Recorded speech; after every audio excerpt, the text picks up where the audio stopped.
hoje aqui em Londrina, no grupo de anestesistas. É um grupo muito forte, gente, que atende aqui praticamente todos os hospitais de Londrina. O porquê que saúde e bem-estar veio para cá hoje? Porque tem muito mito e muita verdade. Mas antes da gente começar aqui com a doutora Camila, eu quero agradecer a Fátima Martins, ao Rafael Batistella, essa joia que está sempre aí me produzindo. Rafael, muito obrigada, você é um artista. Estou me sentindo linda hoje porque as suas mãos são demais. Tá? O cabelo também, gente, Rafael que deu um jeitinho para eu estar aqui hoje apresentando para vocês.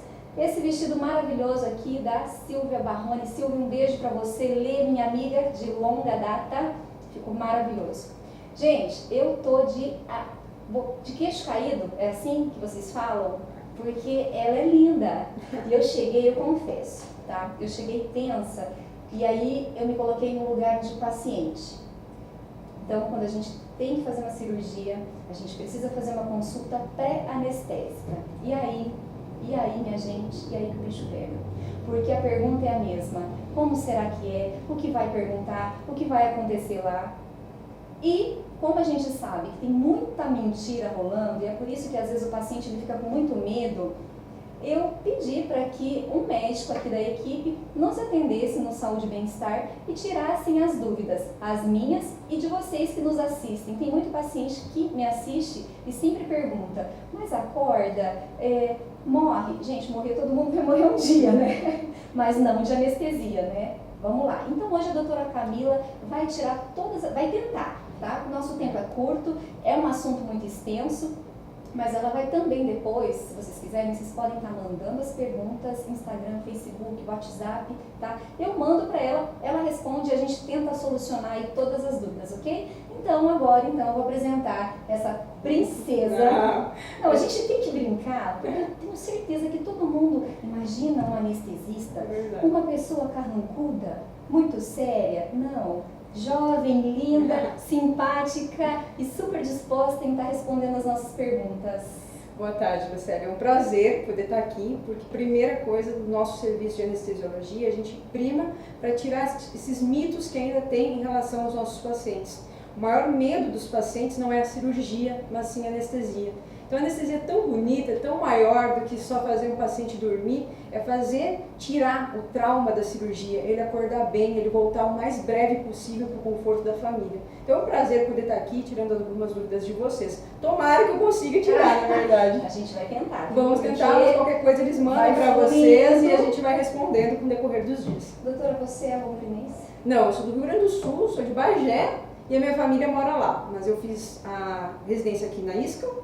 E aí eu fiquei com um grupo. Nós somos 23 anestesistas, aí nós anestesiamos no Autocentro, no Mater Dei, na Santa Casa, no Infantil, no Hospital do Coração, na unidade da Pais Leme, enfim, nós rodamos por toda a Londrina mesmo, então muitas chances dos pacientes nos encontrarem por aqui. E me diz uma coisa, eu tenho um público feminino forte, trabalho com muitas mulheres, e nesse grupo, vocês são em quantas? Nós somos em 2. Uau!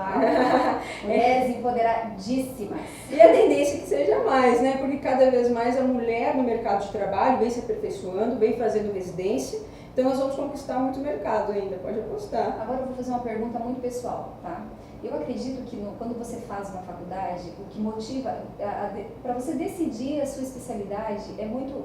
Algum professor te motivou, de repente? Você, não sei, me conta isso, porque eu fiquei curiosa agora, porque eu não vi muitas mulheres anestesistas.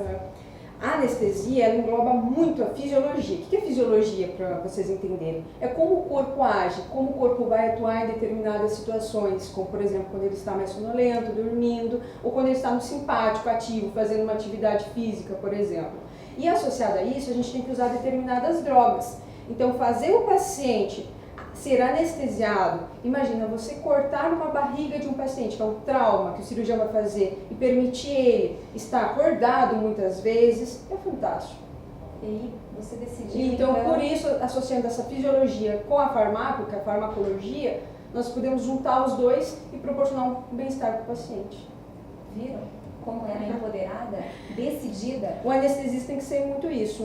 Quando tem alguma complexidade na sala, quando tem alguma situação que não é o previsto, uma intercorrência, é o anestesista que é o médico que é responsável por determinar as funções para a equipe. Ah, você vai cuidar do tempo de uma parada, você vai fazer a massagem. Então é o anestesista que vai cuidar dos pacientes.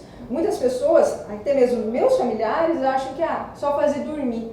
Parece tão tranquilo, só fazer dormir, ou é só uma picadinha nas costas? Não, gente, é muito mais do que isso. Por isso que a anestesia é fantástica e por isso que o anestesista fica na sala em tempo integral. Já aproveito para dar uma dica para os pacientes, eles têm muito medo, eu vou ficar abandonado. Não, gente, a gente está lá todo o tempo, mesmo você dormindo, mesmo você não lembrando, nós estamos do seu lado. Gente, isso é muito verdade, porque eu já estive num centro cirúrgico e nunca o paciente está sozinho, Nunca. tem um enfermeiro, o anestesista fica, o cirurgião fica, então, mito, gente, não fica sozinho. E o que acontece? Como nós usamos, principalmente nos pacientes que vêm à consulta, vêm conversar conosco, na consulta pré-anestésica, a gente usa um tipo de remédio que causa uma amnésia enterógrada. O que é isso? O que é essa amnésia enterógrada? É aquele esquecimento entre ir para o centro cirúrgico, porque a gente sabe que o paciente está ansioso, é um ambiente que ele não está acostumado, o cirurgião ele pode conhecer, mas é naquele ambiente mais formal, o anestesista muitas vezes ele não conhece,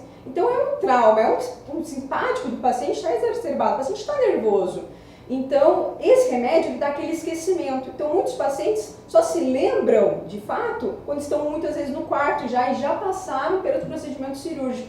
Então, essa é uma das coisas que eu mais gosto de ouvir. Doutora, eu não vi nada, eu não senti nada e eu já terminou? E eu falo, terminou. Então, porque as pessoas têm muito medo e quando acontece isso, elas relaxam. Então, significa que o meu trabalho foi bem feito.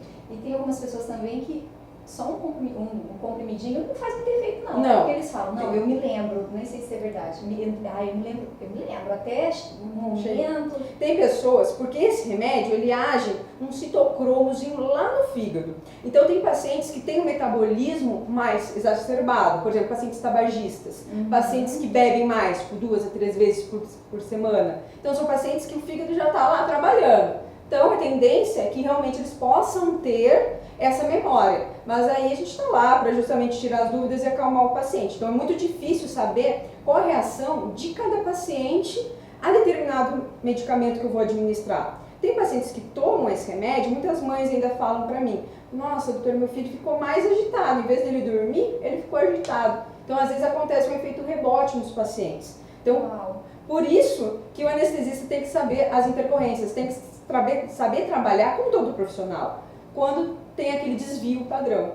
Ô Camila, e a gente vive em constante evolução, né? Passamos aí, a gente vem desde então do século, sei lá, 1800 e alguma coisa, a anestesia ela foi de uma forma, ela veio evoluindo. Conta um pouquinho pra mim dessa evolução aí. A primeira anestesia foi os índios, na época da cocaína, né? Depois foi o dentista lá fazendo com éter, com cheirinho, usando protóxido. Só que a anestesia, ela tem basicamente 3 ampares, assim, 3 pilares. Que é você provocar hipnose para o paciente dormir, você provocar uma analgesia, para o paciente não sentir dor, e em determinadas cirurgias você provocar um relaxamento, um bloqueio neuromuscular, que é para o paciente não mexer na cirurgia e o médico conseguir fazer.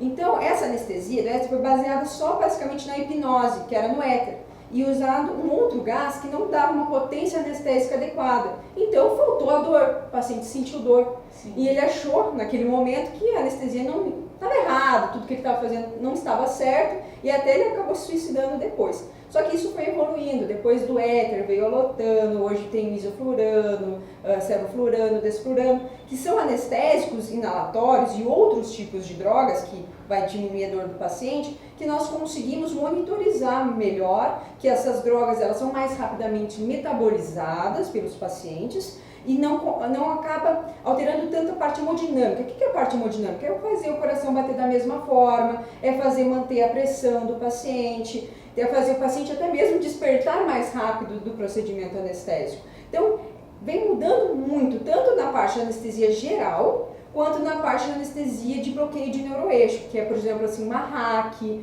o que é feito na cesárea, é, por exemplo, uma peridural. Antigamente, os calibres das agulhas eram muito maiores. Hoje é um fio de cabelo, então o paciente vai ter muito menos dor no pós-operatório, muito menos complicações. Atualmente nós temos o uso do ultrassom, que é uma coisa que eu bato muito, principalmente com nossos residentes, que é você promover uma analgesia guiada literalmente com ultrassom. Você faz uma anestesia geral ou um bloqueio, e aí vai com ultrassom naquele nervo do paciente, usado muitas vezes nos ombros e provoca uma analgesia, ou seja, tirar a dor do paciente por 12, 16 horas e não altera tanto a parte hemodinâmica. Essa parte de ultrassom é muito, eu achei isso incrível. Uhum. Né? E tem outros monitores, por exemplo, tem monitores que é o BIS, que a gente coloca aqui, quando o paciente está dormindo, aqui na frente do paciente. O que ele causa?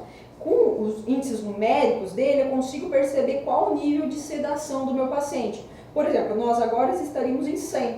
Se eu fizesse uma sedação mais leve em você, eu estaria em 60, 80. Se eu fizesse uma anestesia mesmo em você, de uma profundidade anestésica, eu faço 40, 60. E esse BIS, desculpa só, esse BIS você já usa? Nós já usamos, nós temos no serviço. Então, consequentemente, o paciente pergunta assim, doutora, mas eu tenho medo de acordar no intraoperatório. E eu falo, não, fica tranquilo, porque eu consigo monitorizar. Atualmente, eu consigo monitorizar. Se eu sei que ele está em 40, 60, eu sei que ele não vai acordar. Nossa, olha. Se eu estou abaixo de 40, aí eu já penso assim, nossa, estou com uma anestesia muito profunda. Tem outros monitores que monitorizam, ver se o coração está batendo direito, se a contração do coração está batendo direito, se os nossos vasos estão contraídos, se não estão contraídos, se tem muito líquido no pulmão, se não tem. Então, tudo isso a gente consegue observar, até se a gente precisa dar volume, dar água para o paciente ou não. Hoje em dia mudou muito. Mudou demais, a tecnologia ela chegou em todos os níveis. Em todos os níveis. Então, o paciente hoje ele pode ir para um procedimento cirúrgico mais tranquilo. Bem mais tranquilo. Vai ter medo? Vai ter sempre medo. Né? Uhum. E eu falo para os meus pacientes, por exemplo, você é uma paciente jovem, rígida, sem pressão alta, sem diabetes, sem nada. O risco de mortalidade é de 0,06%. Ou seja, é menos do que se você atravessar a rua. Olha isso, gente. E as pessoas acham que é muito mais, né? Não, mas doutora, eu fumo, eu bebo esporadicamente, eu tenho uma pressão alta, mas é controlada. Ok, é 0,4. Gente, olha isso. Esses números, eu nunca tinha ouvido, Uhum. Né? A gente ouve número para tudo. Mas na anestesia não, olha aí, é baixo. É muito baixo. É muito baixo. É muito baixo mesmo. E claro que se você, por exemplo, assim, faz os exames que são solicitados pelo seu médico, passa em consulta conosco, por isso a gente bate de frente com a consulta pré-anestésica, porque eu posso aí lhe conhecer, eu posso lhe explicar a técnica que eu vou usar, eu posso já pensar na minha anestesia, eu posso fazer você seguir usando os seus remédios, porque muitas pessoas dizem assim, não vou tomar o meu remédio. Não, tem remédios que eu quero que você siga usando, porque eu quero que aquele remédio faça efeito e não descompense lá no centro cirúrgico. Eu tenho que dar orientações de jejum, as pacientes ficam 8, 12 horas em jejum, gente, não precisa Verdade. mais. Hoje em dia é mito isso de mais de 8 horas de jejum. Jejum leve, por exemplo, 3, 4 bolachinhas, uma fruta, são 6 horas. Hoje é estimulado o paciente fazer uso daqueles maltos, que são carboidratos. Por quê? Porque o estresse cirúrgico ativa o seu metabolismo, ativa o seu trauma. Então a gente precisa que o paciente não tenha tanto catabolismo, não degrade tanto o organismo dele. Tem pacientes que 2 horas para água, as pessoas ficam 12 horas sem tomar água. Isso aí a gente tem que repassar. Então olha aí, normalmente a gente aconselha que fique 8 horas para jejum, para as refeições pesadas. Exato. O que seriam refeições pesadas? Um almoço, carne, arroz, feijão, massa, 8 horas de jejum.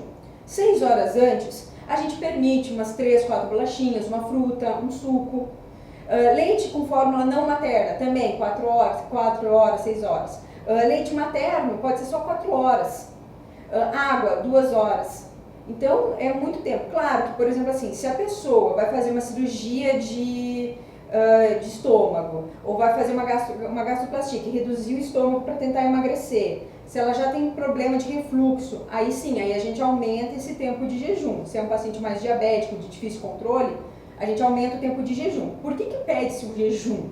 O jejum pede-se por quê? Porque quando a gente vai fazer o paciente dormir, ele vai perder esse reflexo de deglutição. Então tem muito risco do alimento ir para o pulmão. Então por isso que a gente pede esse tempo de jejum, para esvaziar, para passar o alimento ali do estômago, tá bom? Então os pacientes que têm esse retardo do esvaziamento gástrico, como esse que eu citei para você, a gente pede um tempo maior, realmente de 8 horas. Mas os outros pacientes, que vai esvaziar normalmente, a gente segue a sequência. Inclusive, a gente sempre deixa um formuláriozinho assim, para os pacientes explicando e dando exemplos para eles de quais que pode comer e o que não pode comer. Olha, gente, não precisa nem passar fome mais. Não.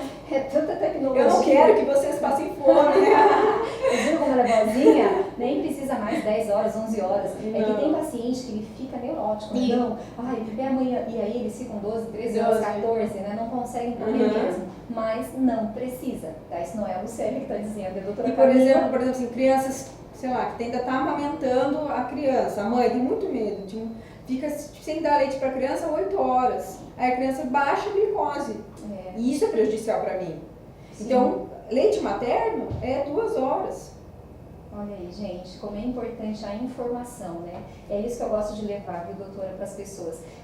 A gente, na verdade, a gente peca por não ter informação, né? A gente acredita em muita coisa que foi no passado, que veio dos nossos pais, dos nossos avós, e a gente traz para a vida. Então, hoje, gente, tem que ter informação para desmistificar tudo isso, né? Uma pergunta que sempre me fazem: demora muito para acordar? Isso me perguntam todas as consultas anestésicas. A gente tem que perguntar também. Então, o tempo de despertar do paciente vai depender muito do organismo de cada paciente para eliminar a sua droga. Como a gente já falou, tem drogas que são eliminadas no fígado, tem drogas que são eliminadas nos rins, então vai depender do metabolismo de cada paciente. O meu tempo para despertar vai ser um, o seu vai ser outro e da pessoa que está nos assistindo vai ser um outro X. Sim. Depende também do tipo de procedimento cirúrgico. Por exemplo, cirurgias que são maiores, 12, 13 horas, mais anestésico eu vou ter que usar naquele paciente. Se são cirurgias que vão doer mais anestésico eu vou usar no paciente. Então a tendência é que ele demore mais para despertar. Tem outros fatores, por exemplo assim, a temperatura. Se o paciente está hipotérmico, o que é hipotérmico? Com baixa temperatura, ele vai demorar mais para acordar. Então tem fatores de cada pessoa que são individuais, então é muito difícil a gente conseguir precisar o tempo para despertar do paciente. Entendi. Outra pergunta: cai cabelos? Não, gente, não cai cabelos, por favor. Não cai cabelo. O que cai cabelo é o estresse e o trauma. Os medicamentos os quais são utilizados não vão cair o cabelo, eles podem ficar tranquilas. Não, porque todo mundo fala, ai, mas anestesia cai cabelo. Porque eu acho que associam um pouco, principalmente as mulheres que fazem cesárea, porque após o nascimento da criança... E tem todo o estresse, tem toda a parte hormonal associada, mas a RAC, que é normalmente a anestesia que é feita nas cesáreas, não faz cair cabelo não, pode ficar tranquilo. Outra coisa, pode levantar a cabeça. Pode levantar a cabeça. Gente, olha aí. Muitos obstetras ainda têm essa ideia de pedir para os pacientes ficarem em decúbito dorsal horizontal por não sei quantas horas, mas não.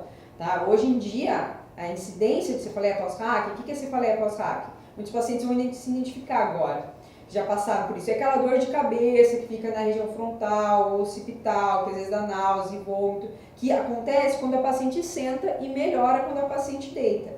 Tá? Só que essa incidência é de 0,5% dos casos e ela vem diminuindo muito com o tempo. Por quê? Porque o calibre da agulha ele veio diminuindo, como hoje eu falei para você, é um fio de cabelo, então é muito difícil que cause cefaleia pós-RAC. Então hoje em dia não se recomenda mais o paciente ficar coitada lá deitada, estagnada.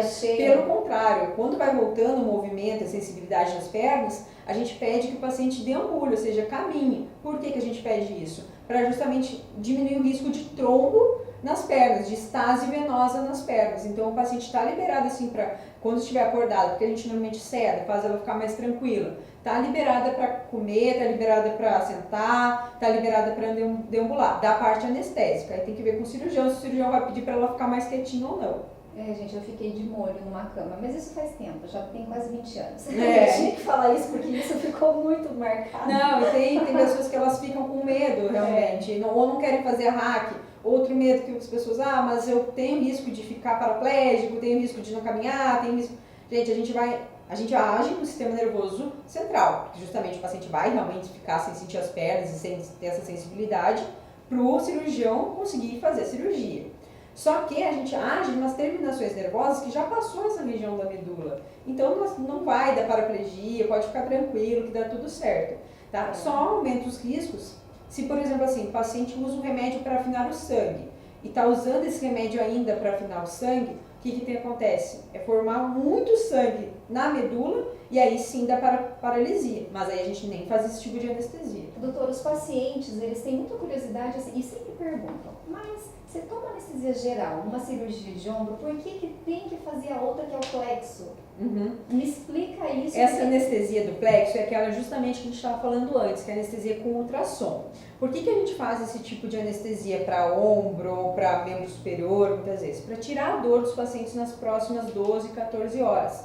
Com isso, eu consigo usar menos anestésico na veia do paciente. E o paciente tende a acordar mais rápido e mais confortável. Então, por isso que nós associamos esses dois tipos. A anestesia geral, porque a gente não consegue pegar só as regiões que o cirurgião vai usar e o paciente sentiria ainda um pouco de dor, no caso do ombro. Sim. E muitas vezes, porque a posição que o paciente vai ficar na cirurgia é aquela posição mais sentada, então vai ficar desconfortável para o paciente. Então, promovendo uma segurança junto com uma analgesia, tirando dor para o paciente, nós associamos esses dois tipos. Gente, eu espero ter respondido, porque todo mundo faz essa pergunta. Ah, não, mas tomou geral, porque eu fui no anestesista e falou que vai picar aqui, eu não quero. Então, gente, tá respondido? E é bom que pique, porque às vezes o paciente nem percebe, depois nem vai notar e vai ficar sem dor, porque senão vai ficar com dor. Aí o que a dor causa? A dor causa estresse, aí vai ter que usar uma morfina, aí a morfina causa náusea, diminui o trânsito gastrointestinal. O que é o paciente quando está com dor? Ele respira mais contido.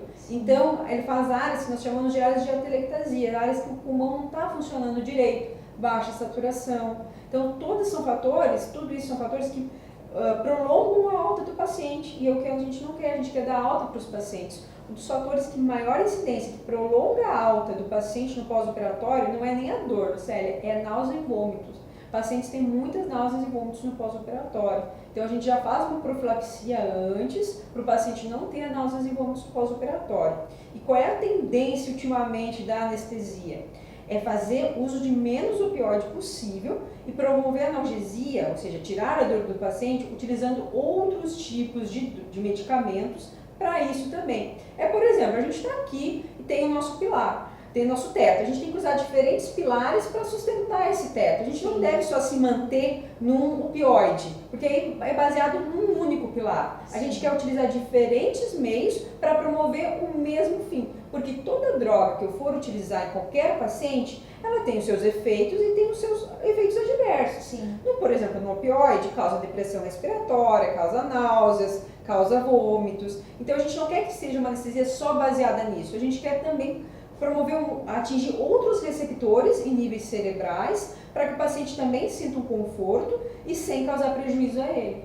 Bom, esses opioides que a doutora fala, gente, aqueles remedinhos bem fortes também, que quando o paciente, no pós, ele pede aquele remedinho bem forte. Esse é o ópio, gente, é esse aí, ó, que na verdade... Um dos grandes problemas nos Estados Unidos atualmente é o abuso, o uso excessivo do opioide. Por isso que começou lá essa tendência a utilizar outras drogas, porque os pacientes estavam literalmente ficando viciados com o uso de opioides, injetando, compram no Paraguai, compram em outros lugares, e eles se injetam opioide. Então isso não é proibido, é ilegal, é uma coisa que pode matar, pode promover suicídio no paciente, porque causa depressão respiratória. Uma lenda, sei lá, acho que lenda não, né? Michael Jackson. Quem não conhece o Michael Jackson? Você leu o meu pensamento, doutora. Quem que não conhece? Deixa eu te perguntar, porque foi um ópio, não foi? Não, Propofol. Propofol é um hipnótico, é aquele leitinho, aquele branquinho. Que fica lá. Então o que acontece? Ele baixa, ele também causa depressão respiratória. Então ele usou para dormir, porque era um hipnótico, só que usou uma dose maior e não estava sendo acompanhado pelo médico. O que aconteceu? Não respirou, parou de respirar e faleceu. Se tivesse um centro cirúrgico, se tivesse com um anestesista do lado, com certeza isso não aconteceria. Gente, é muito sério tudo isso. E é um tipo de vício, né? Então cada vez mais isso acontece aqui, só que as pessoas não falam. Tá? Então além da cocaína, da maconha, do êxtase, vai lá um fentanil, vai lá uma morfina, vai lá um tramal, uso exacerbado. Então tem que tomar muito cuidado. O hospital tá cheio dessas drogas, gente. Olha aí, eu tô Exatamente. dando a dica aí.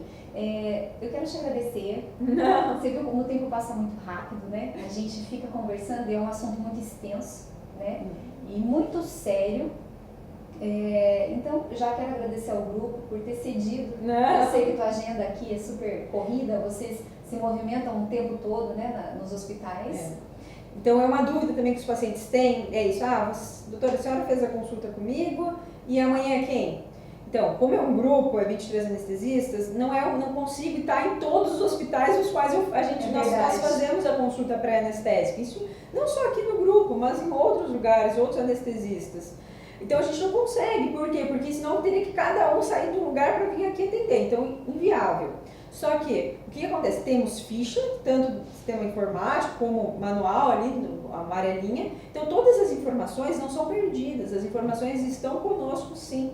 Então, apesar de eu não ser anestesista que pode estar lá no dia com você, o meu colega está e é tão apto e tão capaz. Só queria retificar uma coisa, eu falei para vocês errado. O leite materno é 4 horas e fórmula são 6 horas. São 6 horas. Tá? Só para o pessoal ali ficar na dúvida, eu acabei embalando. Se tiver alguma mãezinha já nos assistindo, é só essa correçãozinha aí do tempo. Exatamente. Né? Mas a gente explica aqui, o anestesista explica também. Uma coisa que também é muito importante, que eu sempre falo para o paciente assim, antes de ir à consulta, escreve tudo, o medicamento que toma, porque na hora... Esquece. Né? Então, tem pacientes que têm alergia. Isso que eu ia chegar para você, um ponto. Muitos têm alergia e tem que falar, gente, porque é uma coisa grave, que pode acontecer no intraoperatório. Pacientes podem vir a ter uma complicação bem grave. A glote, que é a parte onde a gente respira, pode fechar, ou o coração bate mais rápido, a pressão cai. Só que, por exemplo, assim, muitos perguntam também, doutora, eu posso ter uma reação alérgica? Pode. Qualquer medicamento você pode ter alguma reação alérgica. Se você nunca teve, já usou, é muito difícil que você vá ter no intraoperatório. Só que, obviamente, vai ter drogas as quais eu vou usar em você que você nunca usou, porque é a droga intra-hospitalar. Então, tem chance? Tem chance, só que são mínimas e eu vou estar lá, o anestesista que estiver lá tem toda a monitorização e tem remédios e maneiras e formas que a gente faz para diminuir todo esse processo anafilático. Sim, e, gente, o risco sempre vai ter. O risco é, por exemplo, assim, se você for tirar, o que eu converso sempre com meus pacientes, você for tirar o siso, você vai fazer um botox, meninas.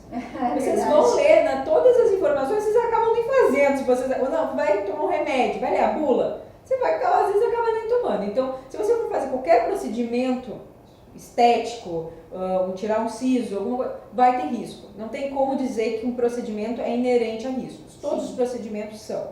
O que cabe a nós, médicos? Diminuir os riscos do meu paciente. É estar lá no centro cirúrgico, fazer a consulta pré-anestésica, é estudar bastante para utilizar diferentes formas, porque, por exemplo, assim, anestesia, como qualquer outra, não é uma fórmula, gente, não é só fazer dormir, não é os mesmos medicamentos que eu vou usar para você, que eu vou usar para mim, depende, entendeu? Depende do tipo cirúrgico, depende do paciente, depende das comorbidades, se o paciente é hipertenso, diabético, se o coração é bom, se o coração é ruim, se o pulmão é bom, se o pulmão é ruim.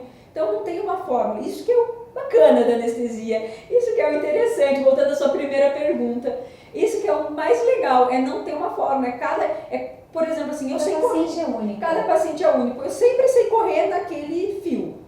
Mas é um fio. Sim. Então, é muito tênue. Então, a gente está lá para diminuir os riscos, a gente sabe o que nós estamos fazendo, só que, infelizmente, tem. Tem risco, exatamente, para arrancar o dente, para ir mexer numa unha. Gente, tem risco, não tem como. Esse grupo é muito estruturado, né? Quem fizer algum procedimento na Santa Casa vai ser esse grupo aqui, tá? Quem sabe aí um dia vocês peguem a doutora. Acho que tem grande chance de pegar algum do nosso grupo, né? Sim, tem vários hospitais aqui em Londrina. Doutora, eu queria só lembrar aqui, a quem nos assiste, que hoje a RTV 36.1 é um canal aberto digital que alcança 80 cidades ao redor de Londrina. Então hoje, 1.500.000 habitantes podem estar assistindo ao nosso Face TV, esse quadro maravilhoso de saúde e bem-estar, que eu tenho muita preocupação em relação à informação, sabe? E tem pessoas que realmente não têm acesso, né? Ficam perdidos, não sabem, apesar que hoje tem o Google, mas, gente, cuidado com o que leem, né? Porque é tudo muito fixo no Google. Sim. Se você vai botar os seus sintomas, você acha que está morrendo. Todo mundo acha que está morrendo.